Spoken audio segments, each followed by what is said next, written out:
নমস্কার, সবাইকে স্বাগতম।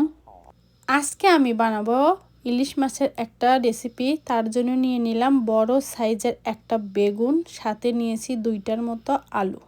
তো প্রথমে বেগুনগুলোকে একটু বড় বড় সাইজের করে কেটে নিয়েছি, আলুগুলো একটু বড় সাইজের করে কেটে নিয়েছি। এবারে একটা মশলা রেডি করব। তার জন্য নিয়ে নিয়েছি বেশ খানিকটা ধনিয়া, জিরা, রাঁধুনি, কালো জিরা, কাঁচামরিচ ও একটার মতো গরম মশলা। এবারে একটু হালকা ভেজে এগুলোকে পাটায় বেটে নিব। আমি এখানে কয়েকটা ইলিশ মাছের খণ্ড নিয়েছি, সেগুলোকে লবণ, হলুদ ও মরিচের গুঁড়া দিয়ে মেখে রেখে দিব। এবারে রান্নায় চলে যাই। তার জন্য চুলায় কড়াই বসিয়ে পরিমাণ মতো তেল দিয়ে আলু বেগুনগুলোকে প্রথমে একটু ভেজে নিব। সামান্য একটু লবণ ও হলুদের গুঁড়া দিয়ে এগুলোকে একটু লাল করে ভেজে নামিয়ে নিব।